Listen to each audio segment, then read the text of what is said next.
शासक ये जान जाए कि जनता लोक लुभावने वादों एवं सपनों पे जीने के लिए तैयार है, तो शासक भी उसी तरीके का काम करता है जिस तरीके की प्रजा होती है। हम विकसित भारत 2047 की बात पूरी तरीके से कर रहे हैं, लेकिन हम यह बताने के लिए तैयार नहीं हैं कि हम 2026 के बाद 2027 में क्या अचीव करेंगे, क्या प्राप्त करेंगे, या 2030 में हम क्या प्राप्त करेंगे। ये चीज़ हम बताने के लिए तैयार नहीं हैं और हम विकसित भारत 2047 की बात कर रहे हैं। विकसित भारत 2047 की बात करते करते हम मध्यम वर्गीय लोगों को पूरी तरीके से भूल चुके हैं, और साथ ही साथ मध्यम वर्गीय लोगों को भूलने के साथ ही साथ हम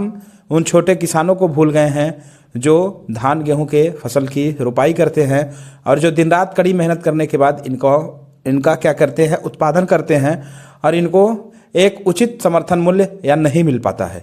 जैसा हम जानते हैं, सरकार ने सरकारी रेट तो तय कर रखा है कि इतने रुपए प्रति कुंटल आपको सोसाइटी में आकर के या फिर क्रय केंद्र में आकर के धान को बेचना है पता है, और किसान के घर से उठा करके लेके जाता है, तो वो जो न्यूनतम समर्थन मूल्य होता है उससे कहीं ना कहीं कम दाम में किसान से खरीदता है। तो सरकार को इस पर भी ध्यान देना था, लेकिन विकसित भारत 2047 के पूरी तरीके से पूरा करने के लिए सरकार ने किसानों को भी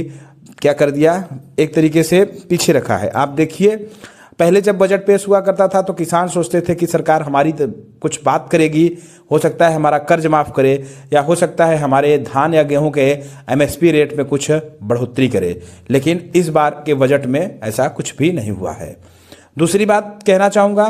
कि जो छोटे मध्यम वर्गीय व्यापारी थे, उन छोटे और मध्यम वर्गीय व्यापारियों के लिए भी विकसित भारत 2047 का यह जो बजट था एक काल्पनिक और मनगढ़ंत बातें थी। इसमें उन छोटे छोटे व्यापारियों के लिए और छोटे छोटे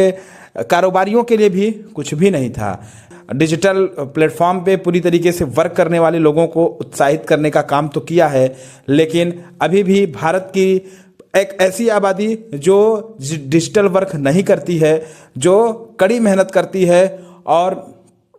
पैसा के लिए कमाती है, उससे परिवार का भरण पोषण होता है, उसके लिए भी विकसित भारत 2047 का यह जो बजट था, बजट कहीं न कहीं उस वर्ग के लोगों को भी अछूता करा है। इसके साथ ही साथ इस बजट में बेरोजगारी पे बात बिल्कुल नहीं की गई है। इस बजट में यह भी नहीं बताया गया है कि सरकार के द्वारा